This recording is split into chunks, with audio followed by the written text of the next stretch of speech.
We are joined here today by a great teacher and role model, Dr. James I. Robertson, Jr., Alumni Distinguished Professor of History Emeritus at Virginia Polytechnic Institute and State University.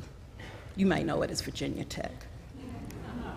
Out of a faculty of 2,200, Dr. Robertson was one of only 10 faculty members honored with the Alumni Distinguished Professor designation. His course in Civil War history is one of the largest. It averages 300 students, has averaged 300 students per semester, and is the largest such class in the nation. He retired this spring after 44 years of service. A native of Danville, Virginia, Dr. Robertson received his BA degree from Randolph-Macon College, and then his master's and PhD degrees from Emory University. In 1980, Randolph-Macon, his alma mater, honored him by bestowing the honorary Doctors of Letters degree. Executive Director and co-founder of the Virginia Center for Civil War Studies, he has authored more than 20 books and edited an additional 18. Wrote the definitive biography on Jackson entitled Stonewall Jackson, the Man, the Soldier, the Legend, which won 8 national awards, including the prestigious American Library Association's Best Book for Young Readers. Wrote and narrated public television series Virginia at War, and served as the chief historical consultant on the film Gods and Generals. His latest book, The Untold Civil War, The Human Side of War, will be released later this month, and for those of you who may be interested, you may pre-order an autographed copy of the book in the Chapel Museum shop when it reopens right after this program. In 1961, President John F. Kennedy nominated Robertson to serve as an executive director of the U.S. Civil War Centennial Commission, a federal committee that was foundering under the pressures of regional differences and the emerging civil rights movement, unable to organize a dignified commemoration of the war era. Robertson worked tirelessly and effectively with 34 state and 100 local centennial committees to bring the project to a successful conclusion.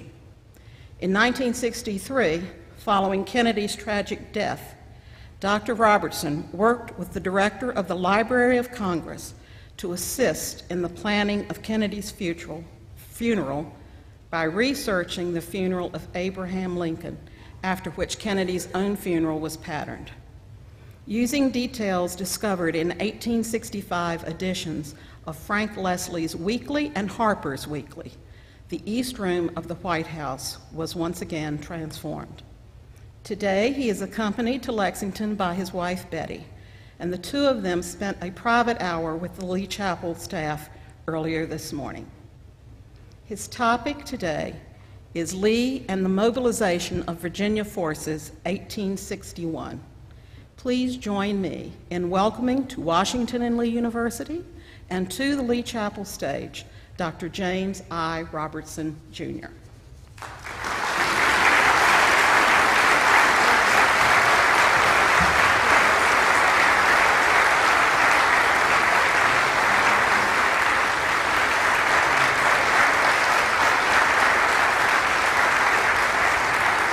Thank you very much.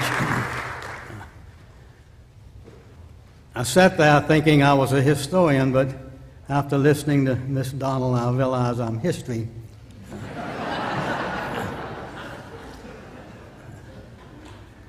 I never come to this hallowed place without being touched by the timeless ideals and purposes that were Robert E. Lee. And I feel that way this afternoon. So much has been written by Lee that when I was asked on which subject I would speak, I decided to take 3 forgotten months in his life that were critical both to him and to the Confederacy, and certainly were critical to the Commonwealth of Virginia. And they were the 3 months in which he cast his lot against the country that his forebears had created. And hopefully I can offer some explanations and clarifications of why Lee did what he did and what he accomplished in those 3 short months in which he was commander of Virginia forces. On Thursday morning, April 18, 1861, Colonel Robert E. Lee rode across the bridge to Washington, D.C. for the last time in his life. He dismounted at the Pennsylvania Avenue of Francis P. Blair, a power in Capitol politics for 30 years, a close friend of the new President Abraham Lincoln, and the father of Lincoln's Postmaster General. The meeting with Blair was short and to the point.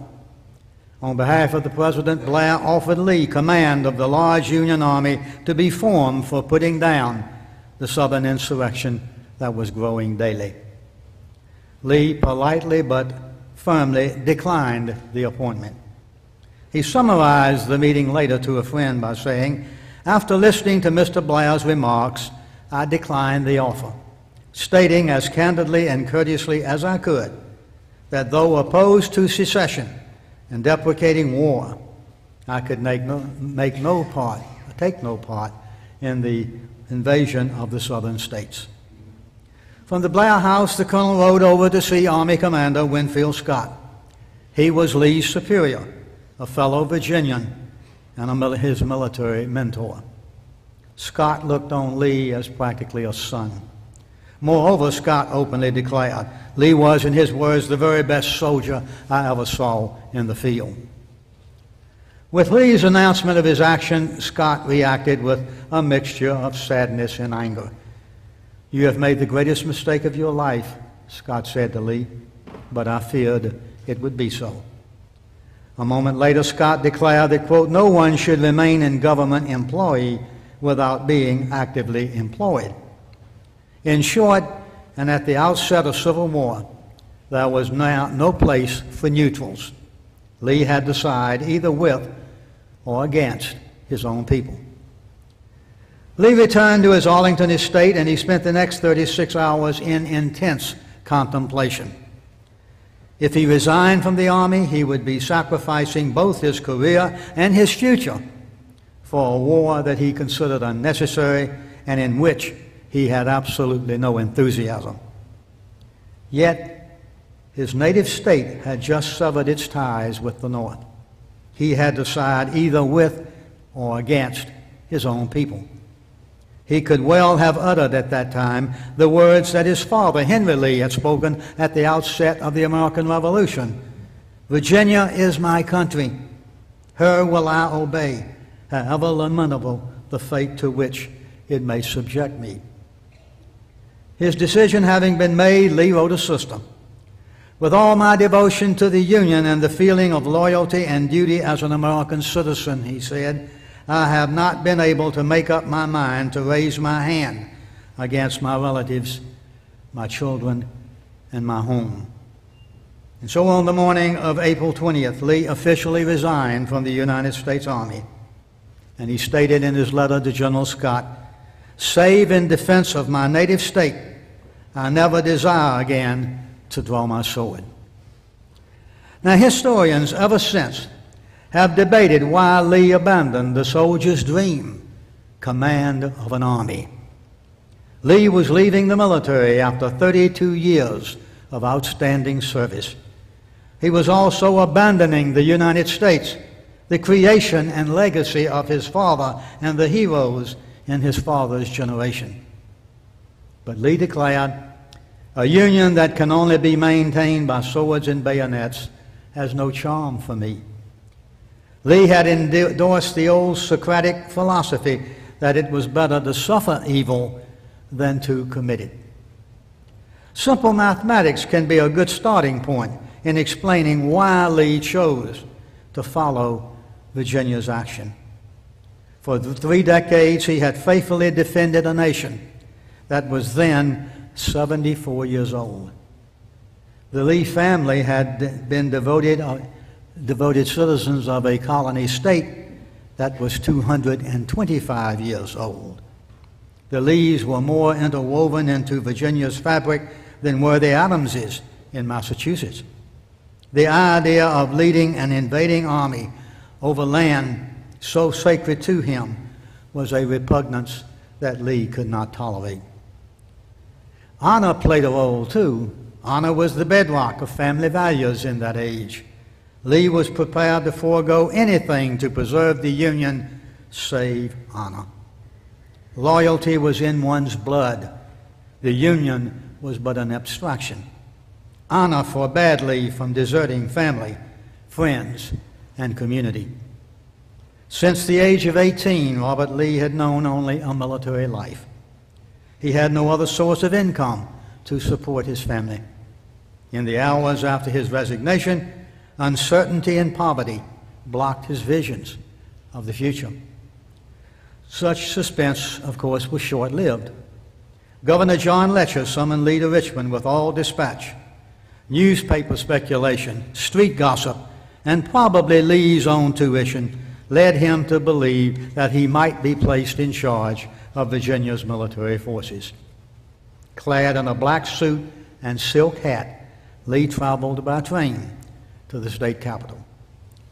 Until that moment in his life, Lee had been a soldier solid but secluded from public view. Now he was the center of hope, a public hero, a kind of civic property, coming to lead the Old Dominion into a new independence. Lee checked into the Spotswood Hotel on 8th Street and then proceeded to the governor's office in the Capitol building. Letcher from Lexington greeted him warmly and quickly displayed political honesty by admitting an ignorance of military affairs. That's something a politician normally doesn't do.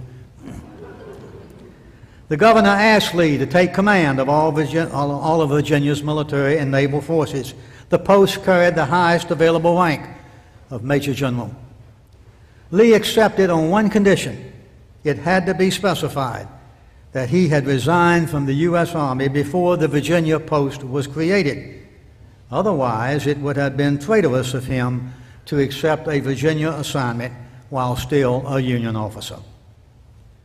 The following day, Lee went before the Virginia Convention for official resignation. He did not go in uniform, as the statue in the Old House chamber depicts him today. He was still wearing civilian clothing and a silk hat. I tried to get Ron Maxwell in the movie Guards and Generals to portray Robert Duvall that way, but it didn't seem appropriate to have Duvall wearing a black silk hat and a black suit, so he went wearing a Union uniform, which was kind of ambiguous to say the least. But Lee was there in civilian garb, and he was being asked for the first time in his life to make a speech. His acceptance remarks were 3 sentences in length. The last sentence was memorable.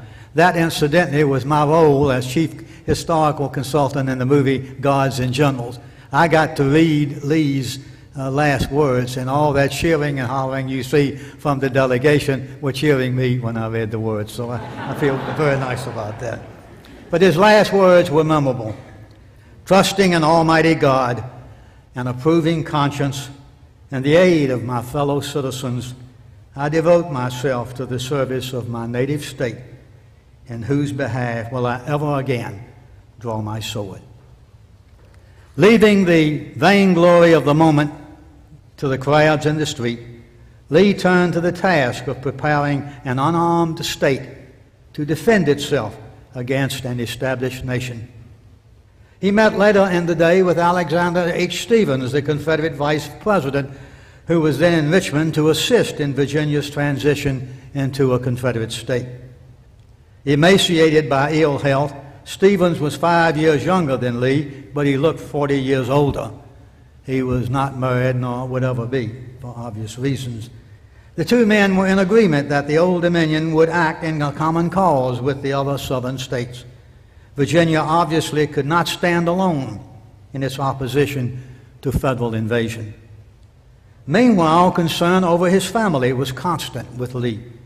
His decision to cast his lot with the state cost him enormously and personally. With federal forces poised to cross the Potomac River, and secure the Alexandria area, Lee urged his wife to abandon Arlington and take refuge closer to Richmond. "War is inevitable," Lee wrote to his wife Mary, "and there is no telling when it will burst around you." After the Lee's departure from Arlington, Union soldiers occupied the estate. They would do so for the entirety of the war. More heartbreaking for Mrs. Lee, the Union Quartermaster General, a former close friend of Lee, ordered the land converted into a soldier cemetery to ensure that Lee's never again would inhabit the place. And such was the sordid beginning of Arlington National Cemetery. Jubilation initially greeted Lee's appointment in the South. His name and his countenance were appealing. Lee did not look as old as his 54 years. An aide described him thusly at the time: admirably proportioned, of graceful and dignified carriage, with strikingly handsome features, bright and penetrating eyes, his iron gray hair closely cut, his face cleanly shaved except for a mustache. He appeared every inch a soldier and a man born to command. Intellectually, Lee was at the height of his power.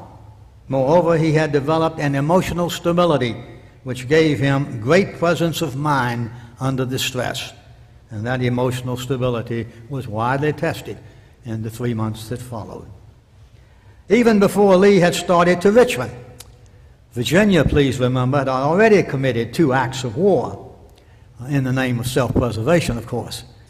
The seizures of the federal arsenal at Harper's Ferry and the naval station at Norfolk meant that Virginia must now face the consequences. It helped that in May, Confederate authorities placed Lee in command of all troops, including non-Virginians, then in the state. Yet a myriad of problems confronted the new commander. Think about them for a few moments. Near the top of the list was simple geography. Virginia's 67,200 square miles made her the size of New England. Remember that Virginia in 1861 stretched to the Ohio River. The state was bounded by water on 2 sides. To the north was the Potomac. To the east was the Chesapeake Bay and the Atlantic Ocean. Virginia had no navy. The Old Dominion was the northernmost of all Confederate states. It was surrounded on 3 sides by Union-held territory. The state had no army. However, wide rivers flowing west to east, plus mountain ranges, gave the state natural barriers that any Union army would have to confront. Everyone recognized that the defense of Virginia was vital for the hopes as well as the survival of the Confederacy. With 1.6 million citizens, the Old Dominion was the 5th most populous state in the Union. It had more white inhabitants, more slaves, more men of military age than any other Confederate state. A third of the South's railroad mileage was in the Old Dominion. From the state also came a third of the South's manufactured goods. In short, the Confederacy lived as long as Virginia existed. Lee's first order of business was to prepare the state for defense. He saw his fundamental task being to remain on the defensive as long as possible. He must do nothing to invite an attack until his poorly armed and disorganized forces were better prepared. The officers understood this. Civilians did not. One of Lee's aides wrote, "At this period there was a considerable display of bombastic rhetoric. Some without judgment discoursed flippantly about the 60 or 90 days war that we were going to have. Popular opinion was that the North would quickly see the futility of trying to force the South back into a failed Union and thus let it go its own way." Lee knew otherwise. He strongly advocated that soldiers enlist for the duration of the war.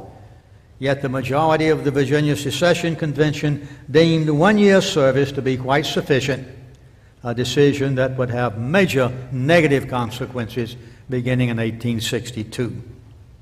Hotheads like former Governor Henry Wise called for an immediate invasion of the North. Lee ignored such talk. To one overly enthusiastic secessionist, Lee stated, "This war may last 10 years. I know the Northern people well. I know they will never yield in the contest except at the conclusion of a long and desperate struggle." Skeptics scoffed at Lee's pessimism. One who found his outlook discouraging that spring said, "I fear Lee is too despondent. He does not know how good and how righteous our cause is, and consequently he lacks the one quality that times demands." That far-seeing prophet of doom was a professor at the University of Virginia. I just passed that along. That's a good Virginia Tech man. Lee's biographer, Douglas Southall Freeman, wrote of the general at this time, "In the confused counsel that Lee was doomed to share, he bore the contention of braggarts and swaggerers with self-control, because it was his duty as a soldier to be patient and his obligation as a Christian to be humble." Lee's heart was heavy during this chaotic period. On May 8th, he wrote his beloved Mary, "When I reflect upon the calamity impending over the country, my own sorrows sink into insignificance. Be content, my dear, and resigned to God's will." Improvising in the face of emergency, Lee ordered defenses constructed along the Potomac, Rappahannock, and James Rivers, as well as at Harper's Ferry, Manassas, Culpeper, Tidewater, Gloucester, Yorktown, and Norfolk. The first element, of course, in any war is manpower. Militia had a long history in Virginia.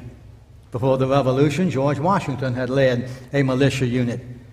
John Brown's 1859 raid led to a proliferation of militia units throughout the Old Dominion. Richmond boasted of 30 companies on the eve of war. When Lee began his duties in April of 1861, Virginia militia totaled 18,400 men. On paper, the personnel base was no base at all. Most of these men were unarmed and untrained. Too many of them viewed militia duty as weekend social gatherings. Officers in the main were prominent citizens or elderly gentlemen known more for political acumen than for any military skill. From such a weak base, Lee was supposed to create an army. The rush of volunteers to enlist was flood-like and enthusiastic. Young James Langhorne of Montgomery County wrote home from training camp, "There is not a man in the Southern Army who does not in his heart believe that he can whip 3 Yankees. He would consider it beneath his manhood to count upon whipping a lesser number in any kind of fight."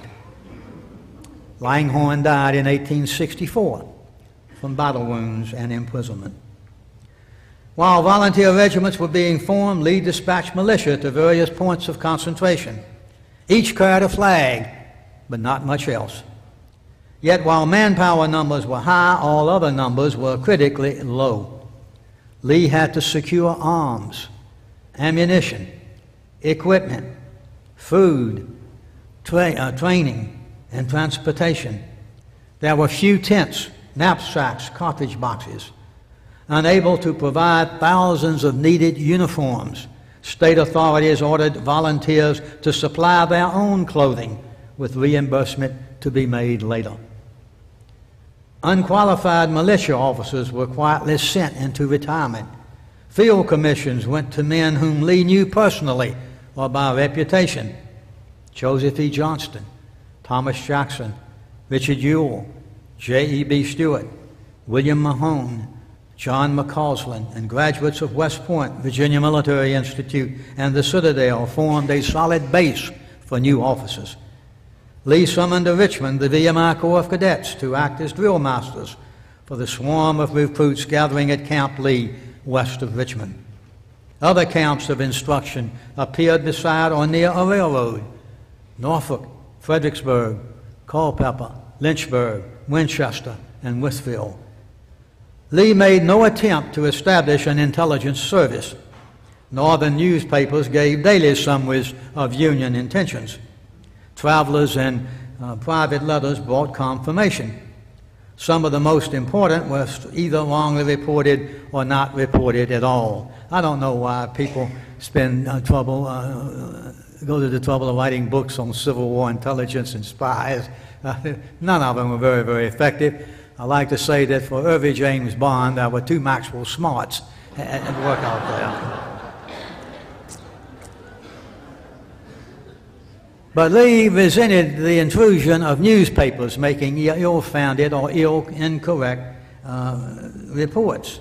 The Virginia press was overly zealous in printing any news it could uncover. And this benefited the North, of course. Such journalistic irresponsibility created in Robert Lee a dislike for newspapermen, a dislike that he maintained to the end of his life. In the first haste of fortifying Virginia, Lee necessarily had to give primary attention to the regions north and east of Richmond. Their importance was obvious. He personally visited Manassas Junction and Norfolk, the 2 most likely targets of a Union attack. The northwest portion of the state was left pretty much to its own. This was not simple neglect. For generations, the area bound by geography, trade, and custom with Pennsylvania and Ohio had little relationship with the established Piedmont and Tidewater regions of the Old Dominion. Lee was helpless in those critical months of May through July to stop the pro-Union activities in the western third of the state. Lee's office was on the top floor of the Mechanics Institute at 9th and Franklin Streets in Richmond. The suite was simply furnished with a few clerks, desks, and office chairs. Lee's adjutant general was Robert S. Garnett, who had been commandant of cadets when Lee was superintendent at West Point. One of the other 3 staff members was Walter H. Taylor, a 22-year-old VMI graduate and young Norfolk banker. A photographic memory and total dedication to duty were major reasons why the indispensable Taylor remained with Lee for the duration of the war. His memoirs are the closest thing we have to an autobiography on Lee. Taylor was witness to everything, and the man had a photographic memory. I despise individuals who do that. I can't remember what I did yesterday, but a man like Taylor could remember. They're all little incidentals. Army headquarters was always a beehive of activity. Work had to be done at an accelerated rate, and amid interruptions, city alarms, and of course public confusion. Lee toiled for hours at a steady pace. Captain Taylor noted, quote, "I have never known a man more thorough and painstaking in all that he undertook. Early at his office, punctual in meeting all engagements, methodical to an extreme in his way of dispatching business, giving close attention to details. The general seemed to address himself to the accomplishment of every task that developed upon him in a conscientious and deliberate way, as if he himself were directly accountable to some higher power." It was not pleasant duty, Taylor added. His correspondence, necessarily heavy, was constantly a source of worry and annoyance to him. Lee did not enjoy writing. Indeed, he wrote with labor, and nothing seemed to tax his amiability so much as the necessity for writing a lengthy official communication. But he was not satisfied unless at the close of his office hours every matter requiring proper attention had been disposed of. Possessed with the patience of Lincoln, Lee listened intently to the petitions of dozens of office seekers who daily stood in line in the hallway. He was a good judge of character. His many appointments were amazingly sound in such an unsettled environment. In a month's time, 4 weeks, Lee had 17 regiments in the field, 19 others in the process of organization. These were all Virginia units. Thanks largely to Lee's insistence upon a defensive policy, the whole work of mobilization had been done without a single major engagement with the enemy. Lee's situation changed late in May. He was inspecting defenses at Manassas Junction when Jefferson Davis arrived at the new Confederate capital in Richmond. With Davis's insistence that all state troops become members of the National Army, Lee realized that he was a general with neither an army nor an assignment. On June 9th, he wrote to his wife, "I do not know what my position will be. I should like to retire to private life if I could be with you and the children. But if I can be of any service to the state or her cause, then I must continue." Jefferson Davis thought otherwise. The two men had been acquainted since West Point days. A close association began when Davis was Secretary of War and Lee was in charge of the military academy. Davis came to regard Lee, next to Albert Sidney Johnston, as the best general the Confederacy had. Davis stated publicly that Lee had his, quote, unqualified confidence both as a man and a patriot, and he had the special knowledge of conditions in Virginia that were most useful. The Confederate president was a year and a half younger than Lee. A West Point trained soldier, Davis took seriously his role as Confederate commander-in-chief. Indeed, many historians assert that Davis paid far too much attention to military affairs at the expense of badly needed political leadership, and I agree with that. Be that as it may, the Mississippian had a self-confidence that bordered on self-righteousness when it came to overseeing military strategy. Generals found the president regularly interfering with their plans. Davis could be peevish and close-minded. Enmity between chief executive and army generals were inevitable. Only Robert E. Lee surmounted Davis's obstacles. Lee, accustomed to authority, with a native courtesy and a gentle diplomacy, worked very closely and most successfully with Davis, more so than any other Southern commander, and that in itself is a singular tribute to Lee. Throughout June and into July, Lee quietly did his duty.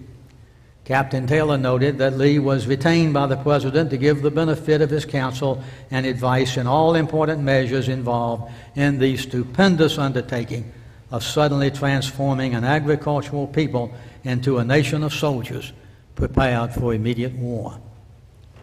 Lee silently longed for a field position, but he remained a freelance military advisor to President Davis. The Virginian was an informal chief of staff without authority or responsibility. From that position, Lee waited in Richmond when battle exploded at Manassas.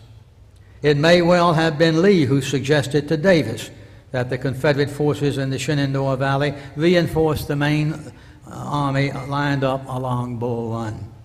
Such is not as important as the fact that Robert E. Lee was the force behind there being an army there at all. And this is the most important remark of my presentation. Beauregard, Johnston, Jackson get credit for the victory at Manassas or First Bull Run, but it was Robert E. Lee who put an army there to start with. And but for Lee's tireless efforts, there would have been no adequate defensive force waiting along top of Henry House Hill and on the hills in each direction. In 7 weeks, through a combination of military experience, administrative skills, and a sense of organization, Lee had created an effective river and coastal fortifications while putting together an imposing force of 40,000 Virginia recruits, 115 artillery pieces, and 15 coastal defense batteries. Except for the western counties, which may have been indefensible anyway, Lee had posted his soldiers wisely. Fully a fourth of the Southern troops at Manassas were Virginians, organized, armed, equipped, and trained by Lee. A prominent Virginian declared after the war that, quote, but for the capacity and energy displayed by General Lee in organizing and equipping troops to be sent to the front, our army would not have been in a condition to gain the first victory at Manassas. That's worth repeating. But for Lee, our army would not have been in a condition to gain the first victory at Manassas. One might say that Lee worked himself out of a place in the Civil War by doing everything so well. And he did it with a selflessness that few people recognized or fully appreciated. Lee wrote his wife later, "I wanted to participate in the struggle at Manassas. I am mortified at my absence. But the President thought it more important that I be in Richmond.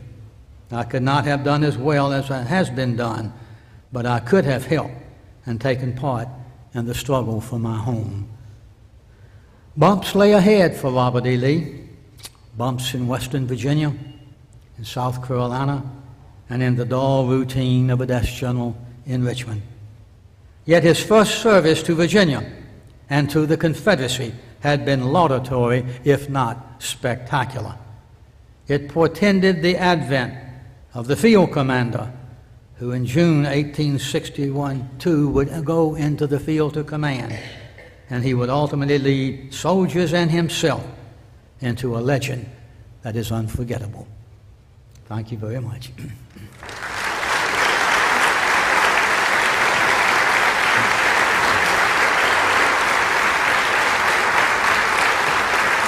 Thank you. Thank you.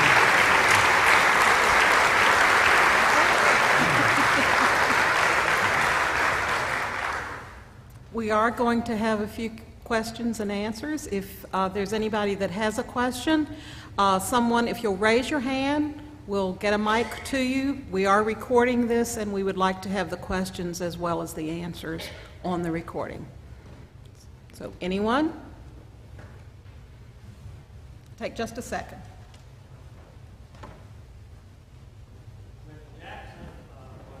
Oh, when Jackson was standing in front of the Union armies, and what was the name of the commander that gave him the name that Jackson on the stone wall? General Bernard B. of South Carolina. He had been 1 year ahead of Jackson at West Point. They were West Point friends. So it was not a Union officer that gave him that name? No, it was a Confederate officer whose troops had been routed, and this is not meant to be negative at all. They had held up against the Union attack overwhelming numbers, something like 8-1 for hours. And the Union Army kept pushing. They pushed them down Matthews Hill across the bottom. And then in front of them was Henry House Hill, the highest eminence in the area. It was the key to the whole area and the key to victory. And the Union Army had only to gain Henry House Hill, and the battle is lost. And B's men were scattered and fragmented in the bottom, and he looks up on the hill just as Jackson moves his All-Virginia Brigade up to the top. And he shouts, "Look, men, there is Jackson, standing like a stone wall. Let us determine to rally here and die." Now let me add a couple of postscripts. In this age of negativism, and this nation has never lived in a worse age of negativism except in the 1850s. In this age of negativism, there are some who say that B was criticizing Jackson for not coming down and taking part in the battle. That is utter nonsense. Now, you don't rally soldiers by saying, "Stop fighting, man, look at those cowards up on the hill." That's ludicrous.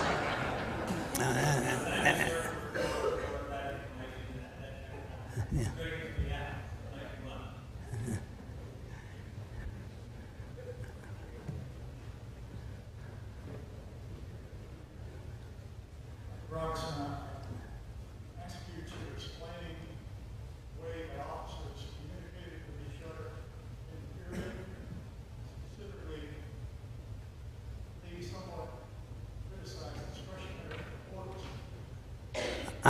How did officers communicate with one another? Yes, in general. For the position of order, for some They generally use couriers. They generally use couriers. Yeah, we just tell the couriers to inform General so-and-so to do this and that and the other. Very, very poor communication, because anything could happen to the courier. You get lost, get shot, get there too late, etc. But very little communication. Actually, in the Civil War, in almost every battle, it's always the same. The generals line the men up, they commit them into action, and then the outcome rests with God. I might add, too, that the communication back in that day was very, very personal. If you see the movie Patton, you know, the generals refer to each other by first name, George, Sean, this kind. In the Civil War, it's very, very courteous. General Lee always called Jackson General Jackson. It wasn't Tom Boy or Tommy or or anything like that. It was General Jackson, and to everybody else, it was General Lee. Indeed, I cannot imagine anyone ever talking to Lee without a title. Even here at Washington College, he was called the General. Yes, sir. Yes, sir. You mentioned in your talk, you mentioned Robertson and Johnson. I was wondering if you might talk about the effect of his death and what on the war and possibly what may happen if he hadn't as far as I don't understand the question. I'm sorry. you mentioned Robertson and Johnson. Yes. And I was just wondering, he died early in the war, and I was wondering if at the time, as far as the command goes, Lee, would it been any different, or what possible effect? Davis, the question has to do with the high-ranking generals in the Confederacy. Davis had long regarded Albert Sidney Johnston as a leading soldier in the Army. Sidney Johnston had commanded the Army of Texas. He commanded the U.S. Army and the Mormon expedition. He had been an outstanding commander, and he was a close friend of Davis's. And so when the war began, Johnston is given the top priority. And Davis was heard to say publicly, if Sidney Johnston is not a general, I have no generals. This was not a put-down of Lee. You have to remember a simple thing about Lee. Until June 1862, Robert E. Lee had never commanded men in battle. He had always been in the engineers. In the Mexican War, he was Winfield Scott's most dependable staff officer, but he had never led men into battle. And so you cannot fault Davis for thinking higher of a proven commander, Sidney Johnston, than he did of Lee.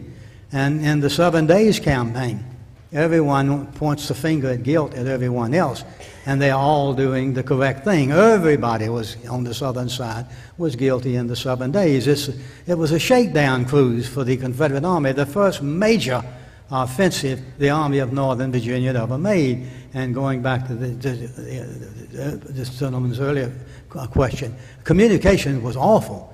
Lee was trying to inform specific brigade commanders what to do, and in the minutes it took or the hour it took to get the courier there, the whole situation changed. Jackson was not at his best. Everybody was falling down in rank.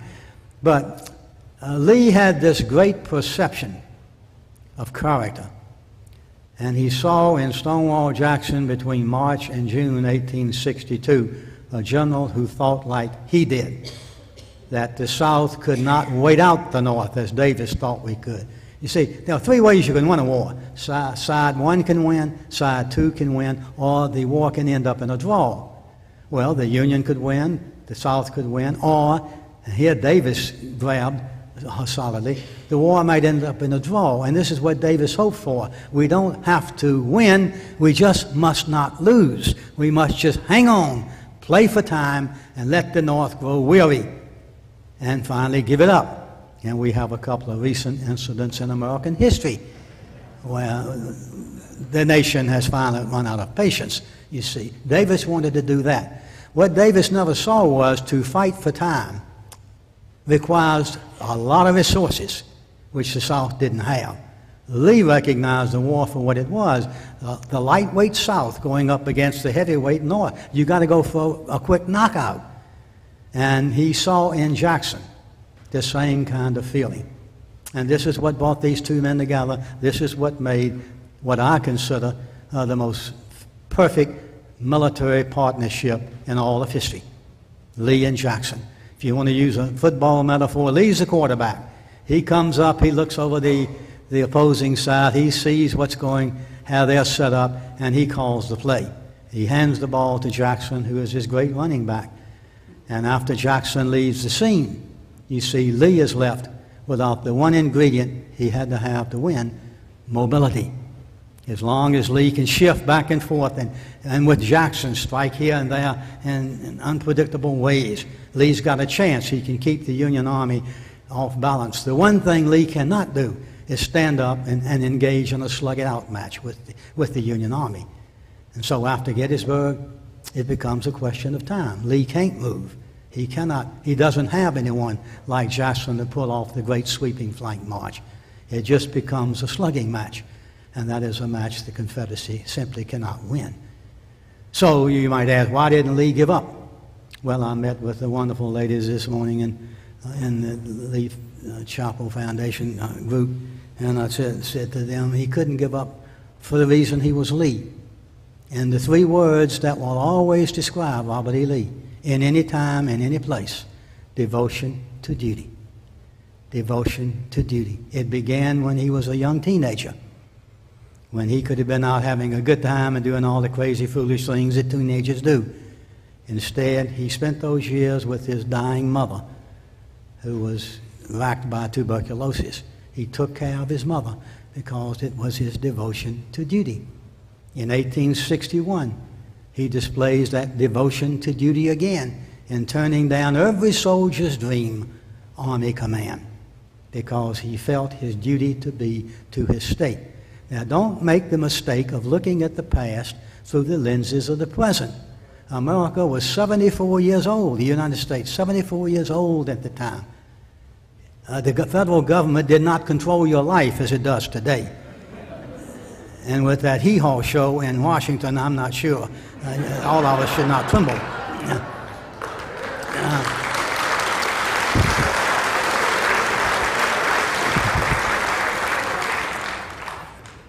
If you had lived in 1860, and you'll find this impossible to believe, the U.S. government directly touched your life one way: it delivered your mail. Other than that, you had no connection with Washington. It had no connection with you. 1 out of 10 Americans did not know we had a flag. You never saw the national standard except on public buildings. We had no national anthem.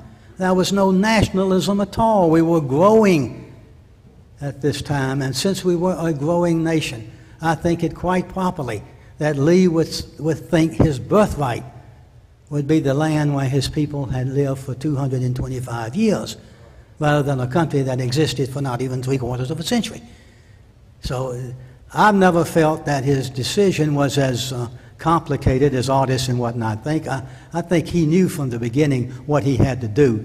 It was having to give up 3 decades of distinguished service that led him to write the letter of resignation. That bothered him, I think, more than anything else. Next question. This is long, question. But given the thing that you just said about the nation being young and not directly touching people, there was another Virginian associated with this institution, George Washington. Speculate with me, if you would, if Washington had been put in Lee's position, which side would he have gone with the nation or with the state? Fortunately, I don't engage in wannabes and what ifs, because you just open the door for all kinds of things. I think Washington's roots were planted just as deeply in Virginia. I cannot imagine what he would do because he didn't live that long. He lived in the nation, was 8 years old when he died. So I cannot presume to know what Washington would have done. I do know that Lee worshipped Washington. Washington became his great inspiration through a number of things. For example, you see Lee always wearing the insignia of a colonel. So did George Washington. Washington's horse was named, guess what? Traveler. So Lee modeled much of his life after Washington. But going back to your question, I have no idea what Washington might have done. I just don't get involved in that. I'm always asked, if Jackson had been with Lee at Gettysburg, would things have turned out differently? Who knows? Who cares? I mean, we're talking facts. I will make this observation. If Jackson had won at Chancellorsville and had lived, and Lee had launched his northern invasion, Jackson would have been the point. And his men are setting a pace of about 25 miles a day compared to the average 10 miles a day of an army. He would have set a pace. The armies would never have met at Gettysburg. They would have met at Schenectady, Bangor, Maine, Newfoundland, or somewhere, and fought that battle out. My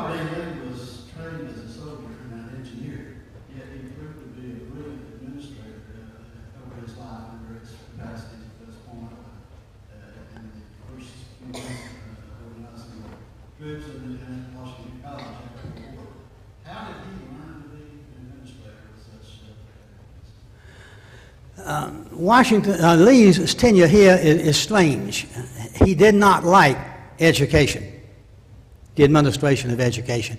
I know that's almost blasphemy to say right here, but his 2 years at West Point were terrible for him. He just did not like education administration. He came here, 3 words: devotion to duty. Virginia had a well-established college. Virginia was devastated. Its young people had somehow to learn in order to pull this state out of the ashes. He took this job out of a devotion to duty, and he gave it all he had. And reading, I won't repeat many of the stories that you know, he came here and students justifiably felt sorry for him. A sad man came here. After all, he was a general who had lost a war.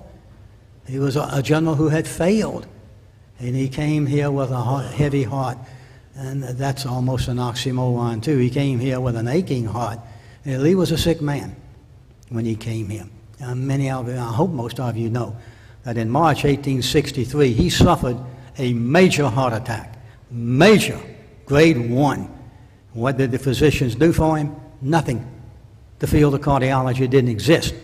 But there's no question that Lee suffered not an angina attack, a major coronary.